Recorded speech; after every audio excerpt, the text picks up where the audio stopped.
بەردەوام دەبین تەوەری دومی بەرنامە گفتوگۆ دەکەین دیارە زۆرینەی کات هوەر هۆکارێک بووە بۆ بەدی کۆمنتکردنی ئەو لایەنانەی کە کاریگەری دوجار بەجێ دەهێڵێت لەسەر هەموو لایەنەکان هەم لەو دیوانەی کە بۆ مێژوو بەجێ دەهێڵدرێت یاخود ئەو یادگاریانەی کە دەبێتە بەشێک لە ژیانی تاک. جا فۆتۆگرافەرێکی کورت لە ڕێگەی چرکاندنی فۆتۆ و هاوکات ڤیددیۆ لە ئێستادا دەیەوێت کە کار بکات لەسەر بەدی کۆمنتکردنی بەشێکی زۆری ناوچەکانی هەرێمی کوردستان و لە ئێستاشدا لە جوگرافیای هەورامان و سێچامان دەیەوێت ئەم کارانە بکە و دوجار لەگەڵ زانکۆکاندا بە هاو ئاهەنگی ئەم کارانە پێشکەش بکات. تایبەت بەم بابەتە ناسح عەلی خەیات فۆتۆگرافەر لە ستۆدیۆی بەیانی کورسات نیوزمیانە کاک ناسح سپاس بۆ ئامادەبوونی بەڕێستان. بەخێراتی زۆر سپاس بەیانی جەنابەت و سەرجەم کارمەندانی شاشە جوانەکەی کورسان نیوز باش بینەرە خۆشەویستەکان خۆم بە خۆشحاڵ زانم جارێکی تر هاتمەوە سەر شاشە جوانەکەی کورسات بۆ بەحثکردن لە تەوەرێک کە تایبەتە بە جوگرافیای ناوچەی هەورامانی کوردستان. من نزیکەی چەند ساڵێکە خەریکی دیکۆمنتکردنی جوگرافیای هەورامانم. وەک ئاشکرایە هەورامان سێ هێڵە: لۆن، تەخت، ژاوەرۆ. خۆشبەختانە من لهۆن و تەخت نزیکەی 5 ساڵە خەریکم تەواوم کردووە دێبەدێ ئەگەڕێم فۆتۆ و ڤیددیۆ و ئەینووسمەوە و هەورامان لهۆن لەکوێوە دەست پێەکە بۆ من لهۆن عادەتەن هەموو جوگرافیای هەورامان کوردستان لە 125ێکەوێتە باشووری کوردستان و لە 175ێکەوێتە ڕۆژهەڵاتی کوردستانەوە. هێڵی لهۆن لە گوندی زەڵمی باشوورەوە دەست پێەکە هەتا ئاگاتە گوندی شمشێر لەودی و پاوە. تەخت لە دەربەندەزڵیەوە دەست پێەکە هەتاوەکو نەهەجیج ئەمە هێڵی تەختە. و من لەگەڵ ئەماکە دیکۆمنتێکە مەگەڕێم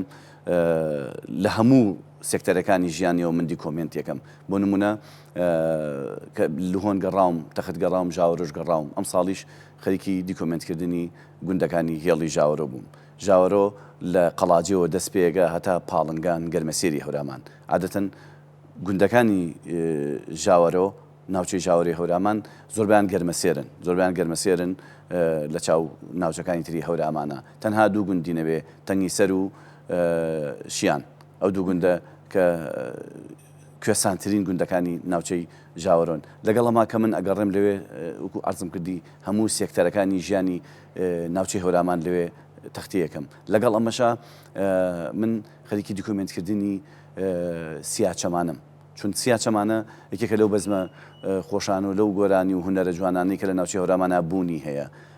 ئەو سیاچەمانە واچانەی کە ئەوانەی کە سیاچەمانە ئەڵێن لە ناوچەی هەورامانە لەکوێن، خەڵکی چ ناوچەیەکن، بۆچی ئەم ناوچەیە تایبەتە بە سیاچەمانە. سە بۆ نمونە هێڵی لهۆن هەموو سیاچەمانە کە ئەوانەی کە گۆرانی سیاچەمانە بەزمێکی هەورامیە گە بزانین چۆن ئەڵێ مەقاماتێکێکە لە مەقاماتەکانی ناوچەی هەورامان کە زۆر قورس و زۆر چێژبەخشە بۆ ناوچەکە و بۆ خەڵکی ناوچەکە. هەموو ئەم سیاچەمانانە ئەوانە کە سیاچەمانە ئەڵێن گۆرانی ئەڵێن زۆربەی زۆریان ئەتوان بڵێم لە 95 لە هێڵی لهۆنان. بەدەڕچون کرۆ بۆچی هەمویان کەوتنەوە هێڵی لهۆنەوە بۆ تەخت سیاچەمانی کەسێکی تیانێ سیاچەمانە بڵێ تەخت هەمویان شاعیر و عالمن مەلان شاعیر و مەلا و زانان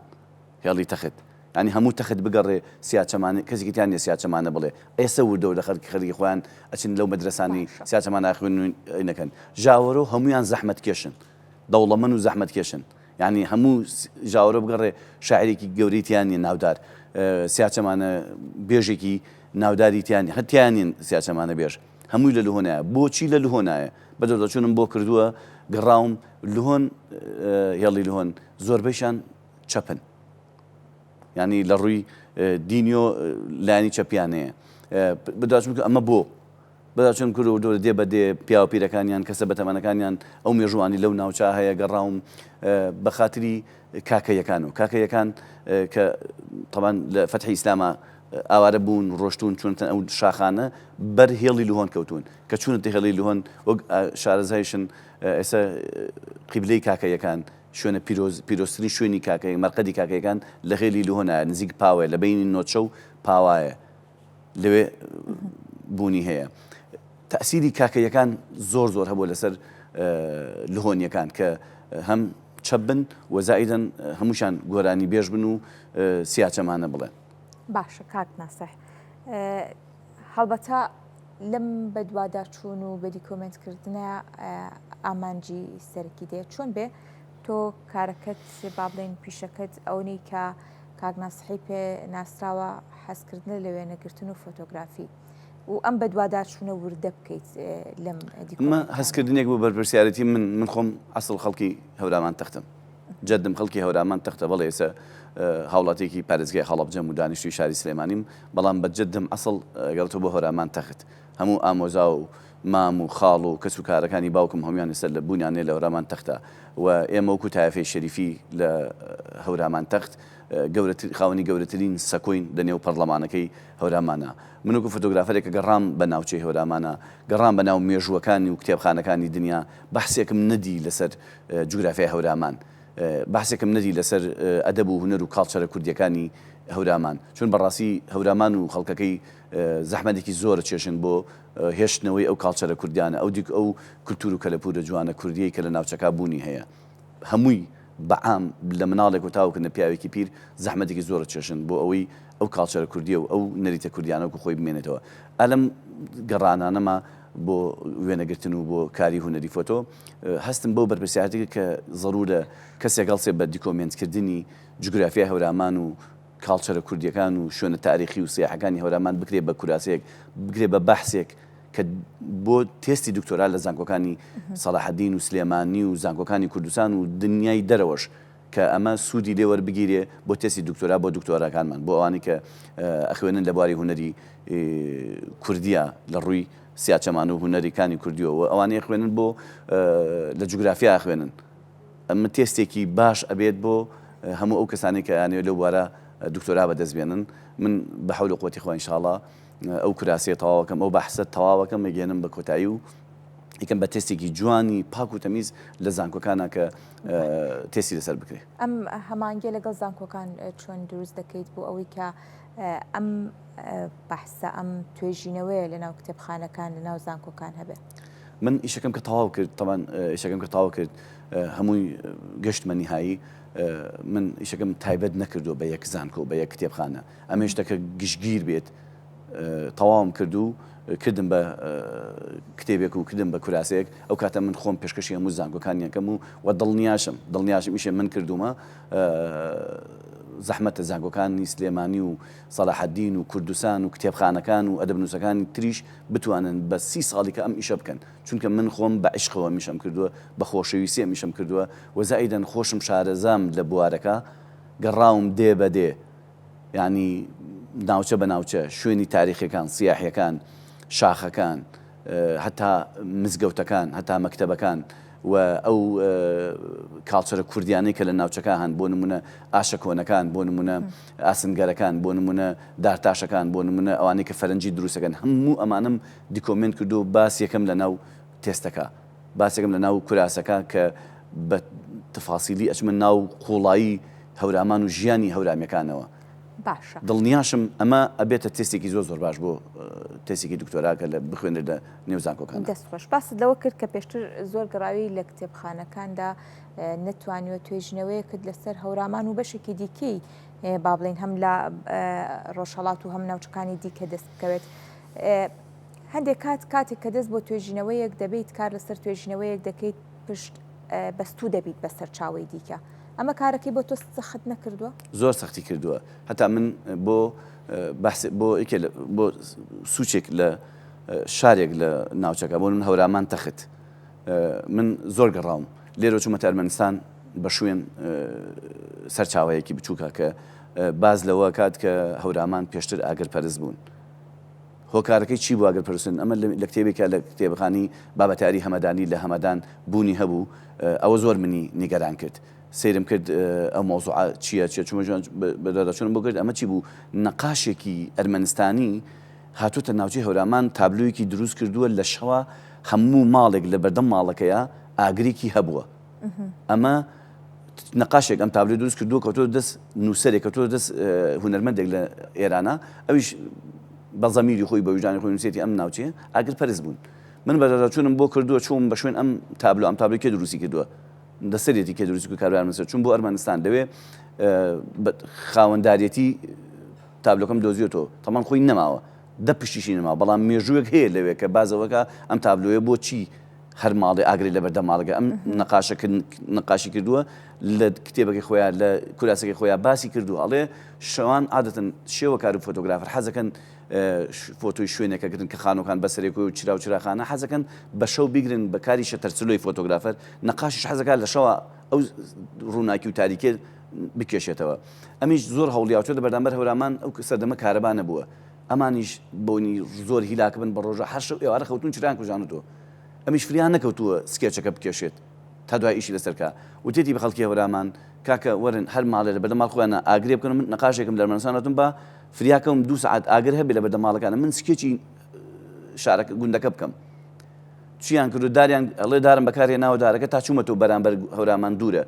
ئاگرەکە تەواو فریان نەکەوتوم بیرم لەوە کردو چی بکەم ئەڵێ کابراک لە هەورامان پێوتوم کاکە تۆ ئاگرەکە زۆر بمێنێتەوە خۆڵەکە هەیە لەگەڵ نەو تا تێکەڵی کە زۆر ئەم بەرگەی ئەگرێ ئەمێنێتەوە ئەویش چووە لە کاسەیەکە لە بەردەم ماڵەکە خۆڵەکەوەی دانا نەوتی لیا و ئاگری پێوە ناوە ڕۆشتووە 4 ساعتی بەردەوام بۆ تا چۆ لە بەرزکێکی هەورامانی دروست کردووە ینی ئەمە بۆتە خۆی ئەوەی کەیسە ئەو مێژووە بشێوێنرێ کە باز لەوە بگرێت کە هەورامیەکان ئاگر پەرز بوون لە کاتێکا لە بنەڕەتەوانی و بدوێ مێژوویەکان و گێرانەکان ئەمانە تۆزێ هیلاک دەکەن بەڵام گرنگەوەیە من بتوانم بە بەرپرسیارانەوە بە هەستکردن بە بەرپرسیارانەوە بتوانم کارێکی جوان بکەم لەسەر ناوچەی هەورامان و لەسەر ئەو زەحمەتەی کە هەورامیەکان ئەیکێشن بۆ مانەوە و زیندووکردنەوە و هێشتنەوەی ئەو کاڵچەرە کوردیان ئەو نەریت و دابوو نەریتە کوردیانەی کە لە ناوچەکە ماوە بە دڵنیای من زۆر خەریکم زۆر گەڕاوم هەتا چەند ساڵێکشە خەریکی دوکۆمنتکردنی جوگرافیای کوردستانی گەورم زۆر ناوچەکانی کوردستان هەر چوار پاچە کوردستان گەڕاوم نەمدیوە هیچ ناوچەیەک وەکو هەورامان زەحمەت بکێشن لە پێناو هێشتنەوەی ئەو نەریت و دابوو نەریتەی کۆنەی کە لە ناوچەکە هەیە بە ماڵ و مناڵ و ژن و پیاویانەوە زەحمەت دەکێشن قوربانیە دەن لە پێناو هێشتنەوەی ئەو کللتور و کەلەپوری کە ناوچەکە هەیە باشە هەر وەک لەو چیرۆکەی کەوا پێشتر باست کرد هەندێک کات توێژینەوە دیوەڕاستیەکانی مێژوت نیشان دەدا جگە لەوە چ بابەتێکی دیکە لە توێژینەوە کەدا پشت ڕاست دەکرێتەوە ئەفو تێنەگەشتم وەکو پێشتر باست کرد لە چیرۆکی کێشانی تابلۆک و ئاگر بەڵێ ئاگر پەرستیەکە ئەوەی کە ڕوونە توێژینەوەکان دیکۆمنتەکان بە دوواداچوونەکان ڕەنگە هەندێک کات هەندێک ڕێڕەوی مێژووی کە پێشتر گێڕانەوەی هەڵی بۆ کراوە ڕاستی بکاتەوە جگە لەم بابەتە لەم توێژینەوە دیکۆمنتیا چ بابەتێکی بابەتێکی لەوە کە زۆر گەرنگتر بوو ئاشێکە لە گوندی بڵبەر گوندی بڵبەنە ڕۆهەر کەماڵە لە کەماڵایە گوندی کەماڵایە کە لە پێنجەکەی هەورامان تەختە ئاشێکی لێ بەردینەیە ئەو ساڵش بۆ GPS و بۆ کورسات فیچەرمان لەسەر کرد ئاشێکە تەمەنی 800 ساڵە 800 ساڵ تەمەنی هەیە ئەم 800 ساڵە زۆر زەحمەتە تۆ بتوانی ساخەکی تۆ کە دڵنیای بیت ئەمە 800 ساڵ ئەمە هەبووە گەڕاون بە شوێن ئەم مێژووە طبعاً ئەم پیاوە کە ماوە خۆی لەو ئێستا لە گوندەکە ماوە سەرپەرشتێکە ئەو ئاشە ئیسە زەڕات و گەنمی پێ ئەهاڕێ ئەڵێ من بە بیرەوەری خۆم 5 پشتم ئەم ئاشەمان هەبووە گەڕاوم بە شوێن ئەم فۆتوانە ئەم کتێبخانانەی ئێران ئەگەڕێم بە شوێن ئەو کوراسە کۆنانی هەورامانە بزانم باس ئەکرێت کە ئەم ئاشە بوونی هەیە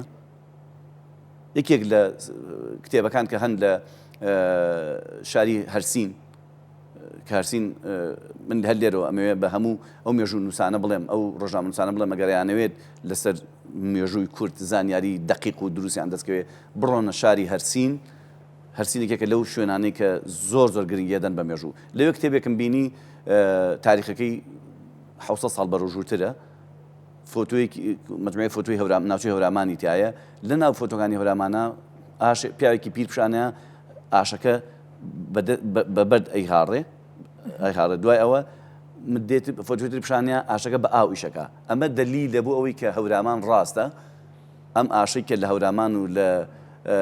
ئەم ناوچەیە هەیە تەمەنەکەی لەوە زیاترە کە باسکراوە کە ئەوتری باشە کاک ناسح وە کۆتا پرسیار لە بەڕێستان تا چەندە گرنگە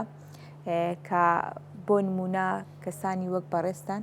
کاتێکە لە ڕێگەی فۆتۆ بە دوواداچوونێک دەکەن و کارەکان قوڵتر بکەنەوە تەنها کاری فۆتۆگرافی نەبێ یاخود بە دیوەکەی ترا بڵێن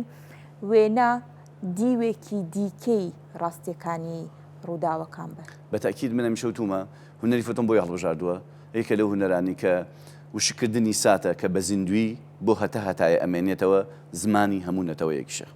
زمانی هەموو نەتەوەیەکە زۆر گرنگە من هەمیشە وتومە بە دانە پەیوەندیدارەکانی سیاحەشم وتووە گەشت و گوزار وتومە ئەگەر ئەتانەوێ سەرنجی گەشت و گوزار ڕاکێشین بۆ کوردستان ئەتانەوێ کوردستان بکەینە گەشت و گوزاری کوردستان بکەینە سەرچاوەیەکی داهات و هێنانی گەشتیار بۆ ناوچەکە گرنگە دەستی فۆتۆگرافەران بگرن هانی فۆتۆگرافەران بدەن بۆ ئەوی بگەڕێن کوردستان دیکۆمنتکەن ناوچە جوانەکانی کوردستان دیکۆمنتکەن باوەڕکە ئەو جوانی ئەو ناوچە جوانانی کە لە کوردستانە بوونی هەیە لە هیچ کیشوەر و لە هیچ وڵاتێکی ترا بوونی نییە ئێمە توانین لە ڕێی فۆتۆگرافەرەکانمانەوە زۆرترین گەشتیار بین لە کوردستان و ئەتوانین مێژوو تاریخ و کاڵچەر کوردیەکانی خۆمان بە دنیای دەرەوەش بناسێنین ئێمە هیچمان کەم نییە لە وڵاتانی بگرێت زۆر لە وڵاتان شتی باشتر و جوانترمانەیە و خاوەنی جوانترین کللتور و کەلەپورین ئەتوانین لە ڕێی فۆتۆگرافەرەکانمانەوە هەم لە نێوخۆی کوردستان و هەم لە دەروی کوردستانە ئەم شوێنە جوانانە بە دنیای دەرەوە بناسیین. بەڵێ زۆر سپاس بۆ بەڕێستان ناسح عەلیخەیات فۆتۆگرافر لە ستۆدیۆی بەیانی کورسات نیوزمان سپاس بۆ شاشە جوانەکەی کورسات نوویست بۆ کورسات بەڕاستی هەمیشە وتومە کورسات ینی هەموو کورد قەرزاری کورساتە لە ڕووی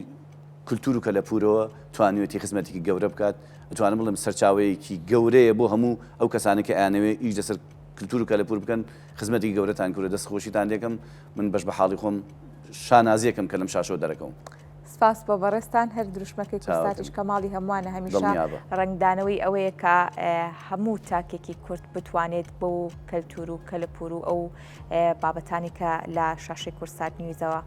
دەردەکەوێت بەبێ جیاوازی سێری بکەن و جیاوازی نەکرێت. سپاس دووبارە بۆ بەڕێستان کاک ناسح ماندوو نەبی دووبارە بە خێراتی.